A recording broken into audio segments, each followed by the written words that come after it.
अस्सलाम वालेकुम students, welcome to Alham dynamic world.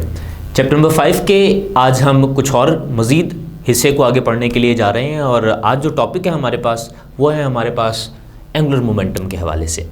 देखें स्टूडेंट्स, सर्कुलर मोशन में अभी तक हमने जितने भी पैरामीटर्स पढ़े हैं उनमें से एक और नए पैरामीटर का हम इजाफा करने के लिए जा रहे हैं और बड़ा ही इंपॉर्टेंट पैरामीटर है ये आपके पास जो एंगुलर मोमेंटम के नाम से हम देखेंगे। इसकी बेसिक डेफिनेशन में याद रखिएगा कि हमने प्रीवियस लेक्चर्स में जिक्र किया था रेफरेंस एक्सिस का, जो आमतौर पर एक्स एक्सिस इस्तेमाल होता है। तो फ़र्ज़ कर लें कि अगर कोई बॉडी है जो एक्स एक्सिस के साथ सर्टेन एंगल के ऊपर इनिशियली पड़ी हुई थी, मे बी 30 डिग्री के एंगल के साथ, अगर उस बॉडी के ऊपर कोई टॉर्क लगता है, फ़र्ज़ कर लें ये वाला जो मार्कर है ये वो बॉडी कंसीडर होती है, एक्स एक्सिस के साथ 30 डिग्री के एंगल पर थी, अगर इसके ऊपर कोई टॉर्क एक्ट करता है तो टॉर्क एक्ट करने के नतीजे में इसकी पोजीशन शिफ्ट होगी एंड मुमकिन है 30 डिग्री से 40, 50 या 60 डिग्री की तरफ मूव करना शुरू हो जाए। तो याद रखिएगा कि टॉर्क के एक्ट करने के नतीजे में रेफरेंस एक्सिस के एतबार से इस बॉडी की ये जो पोजीशन चेंज होना शुरू हुई है, इसी चीज़ को हम एंगुलर मोमेंटम का नाम देते हैं। So a particle angular momentum about a reference axis, जिसको हम नॉर्मली एक्स एक्सिस का नाम देते हैं, उसी वक्त कंसीडर होगा if it so moves that its angular position changes relative to that reference axis. मतलब रेफरेंस एक्सिस के एतबार से अगर उस पार्टिकल की पोजीशन चेंज हो रही है तो उसको हम ऑर्बिटल एंगुलर मोमेंटम की सेंस में रिलेट कर सकते हैं, पढ़ सकते हैं। इसका बेसिक फार्मूला हमारे पास क्या है, it can be considered as the cross product of r and p. R and p के स्टूडेंट्स, इस चीज़ को देखने के लिए हम एक बड़ी बेसिक सी डायग्राम बना लेते हैं। ये देखें स्टूडेंट्स, अगर हमारे पास ये ओरिजिन वाला पॉइंट है ओ, और इस ओरिजिन वाले पॉइंट से आर वेक्टर डिस्टेंस के ऊपर, r is the position vector, किसका पोजीशन वेक्टर है, किसी पॉइंट पी का। तो ओरिजिन से पॉइंट पी तक जो हमने पोजीशन वेक्टर ड्रॉ किया, दिस इज आर, ठीक है स्टूडेंट्स। और इस पोजीशन वेक्टर आर पर एक लीनियर मोमेंटम यहां पर एक्ट कर रहा है, this is small P vector, ठीक है स्टूडेंट्स। अब ये आर और ये जो पी वाला वेक्टर आपको नजर आ रहा है, इन दोनों का क्रॉस प्रोडक्ट हमारे पास एंगुलर मोमेंटम की सूरत में निकाला जाएगा और इनके दरमियान जो ये एंगल थीटा आप देख रहे हैं, क्योंकि क्रॉस प्रोडक्ट ओपन कैसे होता है, first vector second vector sine of angle between them. So ये एंगल थीटा आप कैसे समझ सकते हैं, जस्ट सी दिस कि आर वेक्टर को अगर मैं आगे की तरफ बढ़ाऊं तो यहां पर एक एंगल बनेगा theta, this is the angle between r and p. जब आप इस क्रॉस प्रोडक्ट को ओपन करेंगे तो इसको m r v sine theta की सूरत में आप लिख सकते हैं। एक और बड़ी इंपॉर्टेंट चीज़ है स्टूडेंट्स कि अगर यहाँ पर एंगल थीटा 90 डिग्री हो जाएगा, 90 डिग्री हो जाएगा तो साइन 90 की वैल्यू 1 हो जाती है, that is m r v. याद रखिएगा, अगर एंगल थीटा यहाँ पर मैं 90 पुट कर दूँ तो ऑर्बिटल एंगुलर मोमेंटम की आपके पास मैक्सिमम वैल्यू आ जाती है, that is m r v. Do remember this is the maximum value, ये मैक्सिमम वैल्यू है आपके पास ऑर्बिटल मोमेंटम की, ठीक है जी, जो एम आर वी के बराबर होती है। इसके यूनिट्स के हवाले से अगर मैं बात करूं तो आर के यूनिट्स होते हैं एम और मोमेंटम के यूनिट्स होते हैं किलोग्राम मीटर पर सेकंड। इसको कंबाइन करें, किलोग्राम मीटर स्क्वायर पर सेकंड बनते हैं, एक यूनिट इसके ये इस्तेमाल होते हैं और ये यूनिट्स इक्वलेंट है जॉल सेकंड के। अगर हम यहाँ पर वैल्यू पुट कर लें जॉल सेकंड की, उसको सॉल्व करें तो वो भी किलोग्राम मीटर स्क्वायर पर सेकंड के इक्वल आती है। तो ये दोनों ही यूनिट्स इसके इस्तेमाल होते हैं, जॉल सेकंड भी यूज़ किए जाते हैं, किलोग्राम मीटर स्क्वायर पर सेकंड भी यूज़ किए जाते हैं। इससे आगे बढ़ते हैं और जो ऑर्बिटल मोमेंटम और ऑर्बिटल मोमेंटम की मैक्सिमम वैल्यू है उसके दरमियान रिलेशनशिप देखते हैं। स्टूडेंट्स, इस चीज़ को अगर आप गौर से देखें, ये इतने हिस्से को एम आर वी, तो ये तो ऑर्बिटल मोमेंटम की मैक्सिमम वैल्यू है। सो इस एम आर वी की जगह मैं एल मैक्स लिख सकता हूँ और sine of angle theta as it is आ जाएगा। You can see this thing, ये ब्रैकेट वाली टर्म मैंने इस चीज़ की जगह पर लिखी और sine theta as it is मौजूद है। मतलब स्टूडेंट्स, अगर मैं रिलेशनशिप देखना चाहूँ ऑर्बिटल मोमेंटम और ऑर्बिटल मोमेंटम की मैक्सिमम वैल्यू के दरमियान डिफरेंट एंगल्स में, तो उसको हम कैसे स्टडी कर सकते हैं। ये देखिए जी, मैंने यहाँ पर कुछ एंगल्स कंसीडर कर रखे हैं। अगर तो ये थीटा यहाँ पर 0 डिग्री हो जाए तो ये देखिए आप इसको सॉल्व कैसे करेंगे। At 0 degree L is equals to L max into sine of angle 0 degree, और students sine of angle 0 degree आप सब जानते हैं वो 0 के बराबर ही होता है। मतलब ऑर्बिटल एंगुलर मोमेंटम इस पॉइंट पर 0 हो जाएगा जब आर और पी के दरमियान बनने वाला एंगल 0 होगा। अच्छा, अगर ये एंगल 30 डिग्री हो जाए तो क्या कंडीशन होगी, you can see this sine of angle 30 degree. इसको जब हम सॉल्व करेंगे तो फाइनली हमारे पास वैल्यू कितनी आ जाएगी, साइन 30 की वैल्यू होती है स्टूडेंट्स 1/2, जिसको हम 0.5 भी बोलते हैं। तो 0.5 टाइम्स एल मैक्सिमम। तो ये हमारे पास दूसरा रिलेशनशिप आ जाएगा।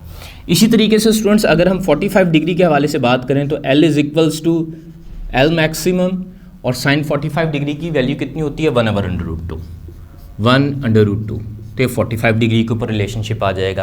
अच्छा, इसी तरीके से फिर अगर हम स्टडी करना चाहें 60 डिग्री के ऊपर क्या कंडीशन होगी, तो L is equals to L maximum, sine 60 degree यहाँ पर पुट करोगे तो साइन 60 डिग्री की कंडीशन क्या आपके पास निकल कर आ जाएगी बेटा जी, साइन 60 डिग्री पर वैल्यू आती है √3/2। इसी तरह अगर हम यहाँ पर 90 पुट करेंगे तो साइन 91 हो जाता है, मतलब L is equals to L maximum, क्योंकि साइन 90 की वैल्यू वैसे ही 1 हो जाएगी। तो ये एंगुलर मोमेंटम और मैक्सिमम एंगुलर मोमेंटम के दरमियान रिलेशनशिप है डिफरेंट एंगल्स के ऊपर। ये आपके पास बेसिक फार्मूला आया था कि L is equals to L max हो जाता है जब एंगल आपके पास 90 डिग्री का हो। तो इस कंडीशन से हम यहाँ पर एक और फार्मूला देखने के लिए जा रहे हैं स्टूडेंट्स, वो क्या है, देखिए अगर मैं यहाँ पर V की जगह पर आर ओमेगा पुट कर दूँ, आर ओमेगा, और इसको सॉल्व करूँ तो ये देखिएगा L is equals to m into r square into omega, इस तरह से भी लिखा जा सकता है। और हम सब ये वाली चीज़ जानते हैं कि एम आर स्केयर बेटे मोमेंट ऑफ इनर्शिया की टर्म में हमने प्रीवियस लेक्चर्स में देख रखा है। So this is equals to I omega for a rigid body of n particles. ये तो बेसिक फार्मूला हमने निकाल लिया, L is equals to I omega. लेकिन अगर एक ऐसी बॉडी जिसके अंदर एक या दो पार्टिकल्स नहीं है बल्कि n पार्टिकल्स हैं, तो इसके बारे में हमने स्टडी किया था कि जो मोमेंट ऑफ इनर्शिया होता है वो कैसे लिखा जाता है भाई, it is sum of all the particles from 1 to n, और उन तमाम पार्टिकल्स के लिए m r स्केयर के फैक्टर्स को ऐड किया जाता है। कैसे जी, m i's r i's का सम, मतलब जितने भी पार्टिकल्स हैं सबके मोमेंट ऑफ इनर्शिया अलग-अलग निकालेंगे, उसको सम करेंगे और सम करने के बाद उसको ओमेगा से मल्टीप्लाई करेंगे तो आपके पास उस पूरी रिजिड बॉडी का टोटल ऑर्बिटल मोमेंटम आ जाएगा। देखिए स्टूडेंट्स, इसके बाद हमारे पास एक बेसिक सा डिफरेंस है स्पिन एंगुलर मोमेंटम और ऑर्बिटल एंगुलर मोमेंटम के दरमियान। ये दोनों चीज़ें क्या होती हैं स्टूडेंट्स, ये चीज़ आप ज़रा गौर से देख लें कि अगर हम अर्थ की मोशन को ही स्टडी करें तो अर्थ में दो तरह की मोशन है। एक उसका अपने ही एक्सिस के गिर्द रोटेट करना जिसको हम स्पिन मोशन बोलते हैं। स्पिन मोशन में जो ऑर्बिटल मोमेंटम होगा उसको स्पिन एंगुलर मोमेंटम का नाम दिया जाएगा। और अर्थ की दूसरी मोशन यह है कि अर्थ ने सूरज के गिर्द भी अपनी ऑर्बिटल मोशन करनी है, सर्कुलर मोशन परफॉर्म करनी है। तो इस केस में जो एंगुलर मोमेंटम होगा उसको ऑर्बिटल एंगुलर मोमेंटम कहा जाएगा। इनमें बेसिक फ़र्क है, देखिए जब अर्थ अपने ही एक्सिस के गिर्द रोटेट कर रही होती है तो earth as a sphere consider की जाती है, और जब एज एन सफियर कंसीडर की जाएगी तो उसका moment of inertia 2/5 mr square होता है, where r is the radius of earth. और जब अर्थ सन के गिर्द रोटेट कर रही है तो अब ये एक्सिस ऑफ रोटेशन है, जो डॉटेड लाइन आपको शो हो रही है, जो सन के सेंटर में से पास हो रही है, ये एक्सिस ऑफ रोटेशन होगा। और सूरज के सेंटर से लेकर जहाँ पर अर्थ जिस पाथ में रोटेट कर रही है उस आर्क तक जो हम लेंथ कंसीडर करेंगे वही रेडियस सेगमेंट के तौर पर इस्तेमाल होगी।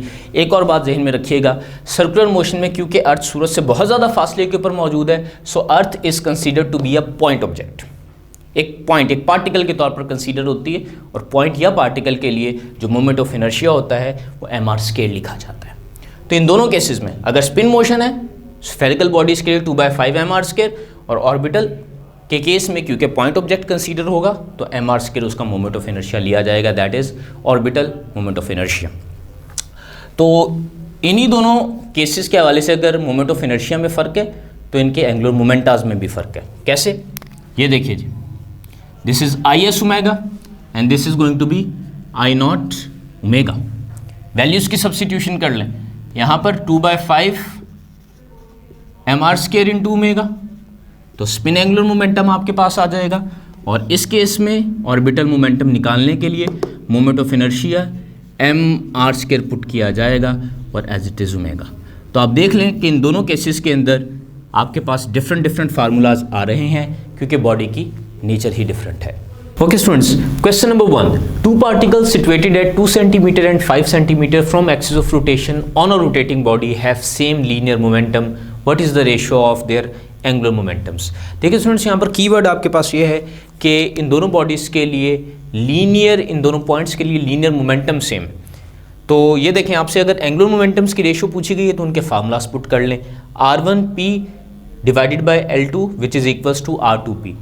अच्छा, मैंने P के साथ 1 और 2 इस वजह से नहीं लिखा क्योंकि कह दिया गया है सेम लीनियर मोमेंटम है, तो इस P से P को आप कैंसिल आउट कर दोगे तो रेशो आपके पास क्या आ रही है, R1 डिवाइडेड बाय R2 के equal.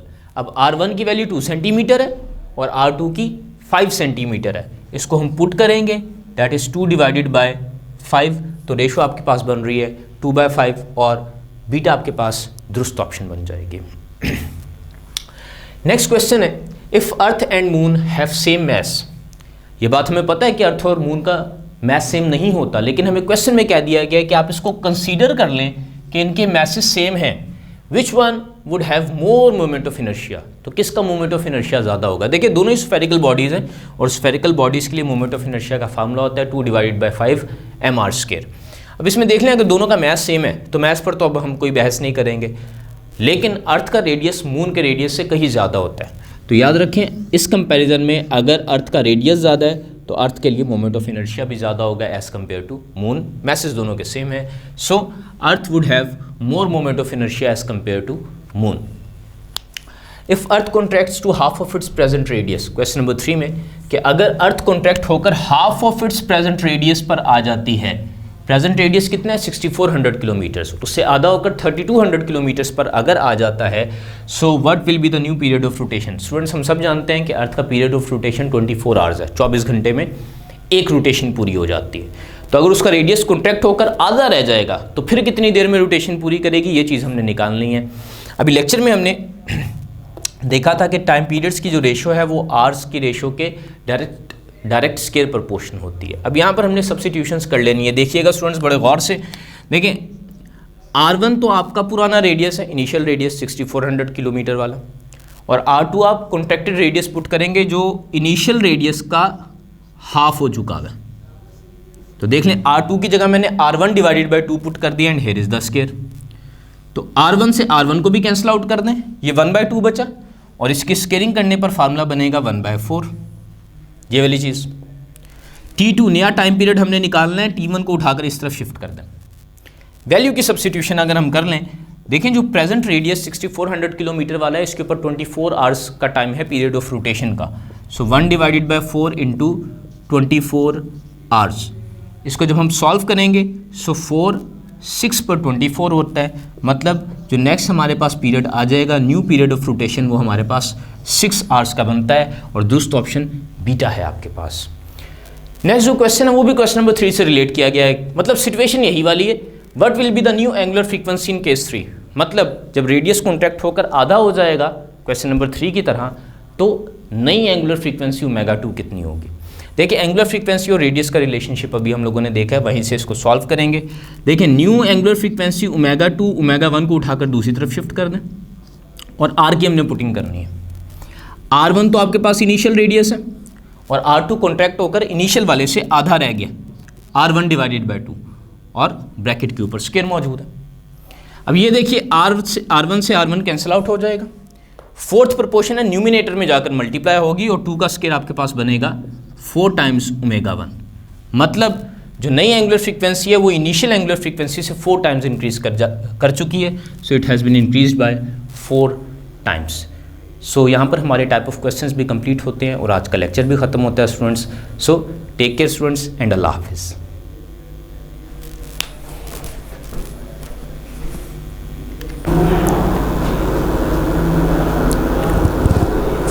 Students law of conservation of angular momentum के हवाले से हम इसकी बेसिक डेफिनेशन को पहले देख लेते हैं। Law of conservation of angular momentum की जो बेसिक डेफिनेशन है वो बिल्कुल law of conservation of linear momentum जैसी है।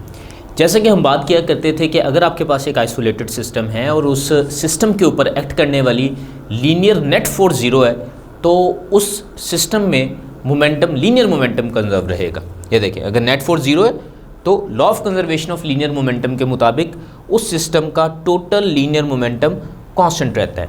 इसी चीज़ को जब हम सर्कुलर मोशन में लेकर आते हैं तो स्टूडेंट स्टेटमेंट हमारी थोड़ी सी बदल जाती है। कैसे? देखिए लीनियर मोशन में हम जहाँ पर फोर्स की बात करते हैं, एंगुलर मोशन में वहाँ पर हम टॉर्क की बात करेंगे। जैसे नेट फोर्स 0 हो तो लीनियर मोमेंटम कंजर्व रहता है, नेट टॉर्क 0 हो तो एंगुलर मोमेंटम कांस्टेंट रहता है। इसकी बेसिक स्टेटमेंट क्या बनती है? If no external torque acts on the system, ये सबसे अहम बात है कि एक्सटर्नल टॉर्क आपका ज़ीरो होना चाहिए। ठीक है जी, अगर वो ज़ीरो है then the total angular momentum of the system remains conserved और कांस्टेंट। यहाँ पर आप देख रहे हैं कि जितने भी पार्टिकल्स हमने डील किए हैं L1, L2, L3 up to so on, क्योंकि किसी बॉडी के अंदर n पार्टिकल्स तक हो सकते हैं, हज़ारों पार्टिकल्स हो सकते हैं, लेकिन उन तमाम पार्टिकल्स का इंडिविजुअली अगर हम एंगुलर मोमेंटम निकाल कर सम करें और वो टोटल कांस्टेंट रहे तो हम कह सकते हैं कि यहाँ पर एंगुलर मोमेंटम कंजर्व रह रहा है। आइए इससे आगे बढ़ते हैं और एंगुलर मोमेंटम के कुछ फार्मूलाज मज़ीद हम डिस्कस करते हैं, इसके रिलेशनशिप दूसरे पैरामीटर्स के साथ देखते हैं।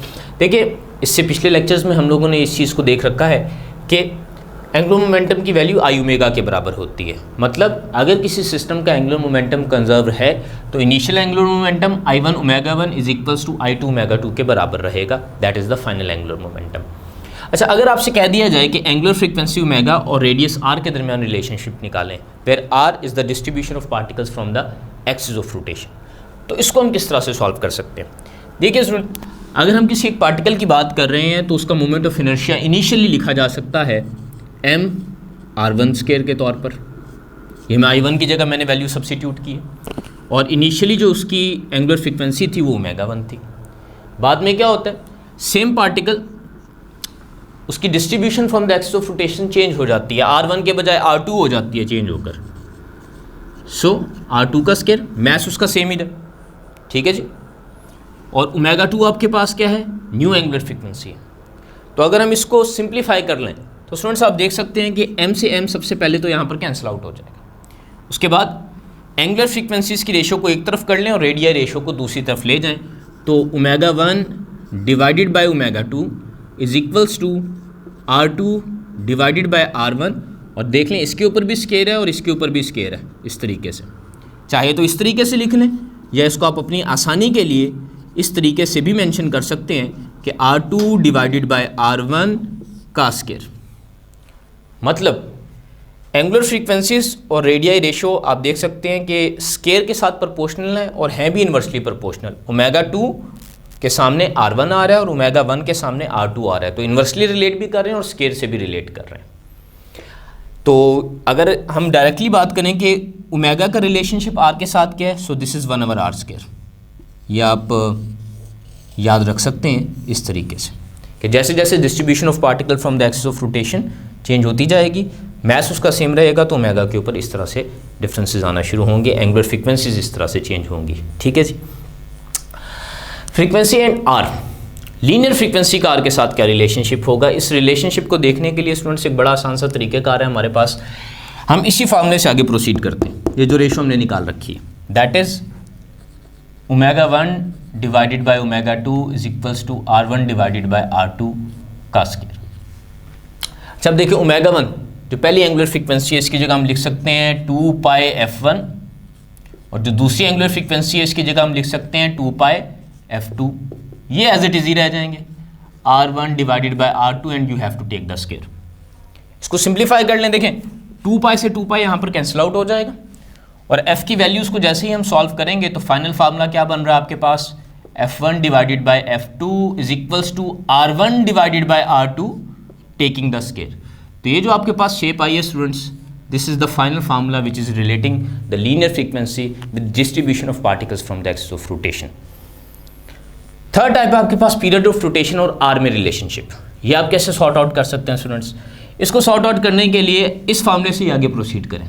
ये जो हमने इक्वेशन निकाल ली, देखिए फ्रीक्वेंसी और टाइम पीरियड में 1/r का रिलेशनशिप होता है। तो क्योंकि फ्रीक्वेंसी और रेडियस के हवाले से जो चीज़ हमने देखी है, अच्छा यहाँ पर आप इसके जो सब्सक्रिप्ट है इसको मॉडिफाई कर लें। This is 2/1, this is 2/1, 2/1 inverse square के साथ प्रोपोर्शनल है। अच्छा, टाइम पीरियड के फार्मूले में इसको आप कैसे इनकॉर्पोरेट करेंगे? देखें f1 की जगह पर आप लिख सकते हो 1/t1 और f2 की जगह पर लिखोगे 1/t2, तो वो न्यूमिनेटर में शिफ्ट हो जाएगा। मतलब फ्रीक्वेंसी और टाइम पीरियड एक दूसरे के साथ इन्वर्सली बिहेव करती हैं। तो इस एतबार से टाइम पीरियड और आर्स के दरमियान जो रिलेशनशिप बन रहा है वो आपके सामने है। मतलब पीरियड ऑफ रोटेशन रेडियस के बढ़ने और कम होने पर स्क्वायर के साथ प्रोपोर्शनली चेंज होता चला जाएगा। फ्रीक्वेंसी के साथ इन्वर्स स्क्वायर और टाइम पीरियड के साथ डायरेक्ट स्क्वायर प्रोपोर्शनल। इसके अलावा हमारे पास law of conservation of momentum की कुछ एग्जांपल्स भी हैं, और उन एग्जांपल में पहली और सबसे बेहतरीन एग्जांपल जो आपकी एक्सरसाइज में भी, बुक में भी डिस्कस है, that is the diver example. जब एक डाइवर एक सर्टेन हाइट से पानी में जंप लगाता है तो अपनी बॉडी की पोजीशन को चेंज करता है।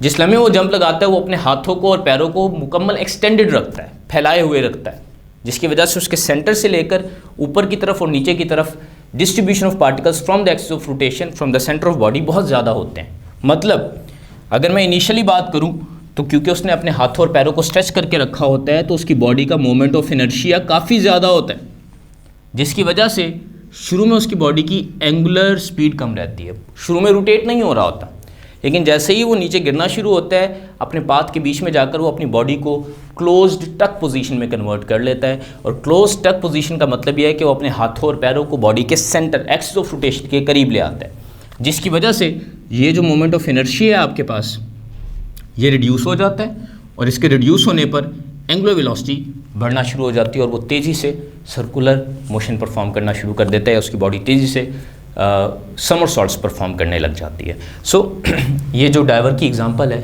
ये भी basically law of conservation of angular momentum से गवर्न होती है। इसकी दूसरी एग्जांपल हमारे पास रोटेटिंग बीकर की है। असल में हमने किया ये है कि जो रोटेटिंग बीकर आपको नज़र आ रहा है इसके अंदर हमने कुछ वाटर फिल कर रखा था, इसके अंदर कुछ वाटर मॉलिक्यूल्स थे और इसको हम इसके सेंट्रल एक्सिस के गिर्द रोटेट करवा रहे थे, एक रोटेटिंग डिस्क के ऊपर रखकर इसको रोटेट करवाया जा रहा था। फिर किया ये जाता है कि इस बीकर के अंदर बाहर से मज़ीद कुछ वाटर ऐड किया जाता है, मज़ीद कुछ वाटर मॉलिक्यूल्स हम करते हैं कि एक ड्रॉपर के ज़रिए इसके अंदर कुछ वाटर मॉलिक्यूल्स ऐड करते चले जा रहे हैं। देखें शुरू में वाटर मॉलिक्यूल्स कम थे, वाटर मॉलिक्यूल्स कम है, मैस कम है, मोमेंट ऑफ इनर्शिया कम है, तो शुरू में जो बीकर है काफ़ी हाई स्पीड के साथ रोटेट कर रहा था। लेकिन आप देखेंगे कि जैसे ही आप ड्रॉपर से ड्रॉप बाय ड्रॉप इसके अंदर ज़्यादा से ज़्यादा वाटर मॉलिक्यूल्स डालते चले जा रहे हैं तो इसका जो मोमेंट ऑफ इनर्शिया स्टूडेंट्स वो इंक्रीज़ करना शुरू हो जाएगा, आई की वैल्यू बढ़ेगी। एमआर स्केयर का प्रोडक्ट होता है ना, मैस आप बढ़ा रहे हैं तो मैस बढ़ाने की वजह से मोमेंट ऑफ इनर्शिया बढ़ रहा है, जिसकी वजह से एंगुलर वेलोसिटी रिड्यूस होगी और इस रोटेटिंग बीकर की जो स्पीड है वो रिड्यूस होना शुरू हो जाएगी। तो ज़्यादा वाटर मॉलिक्यूल्स ऐड करने पर जो पहले बहुत ज़्यादा हाई स्पीड के ऊपर में भी 10 रेडियस पर सेकंड पर रोटेट कर रहा था वो 10 से 8, 5, 4 जैसे जैसे वाटर मॉलिक्यूल्स बढ़ते जाएंगे उसकी रोटेटिंग स्पीड कम होती चली जाएगी। आइए स्टूडेंट्स ये जो हमने टॉपिक्स डिस्कस किए हैं इनसे रिलेटेड कुछ क्वेश्चंस को सॉल्व करते हैं। शुक्रिया एंड अल्लाह हाफिज़।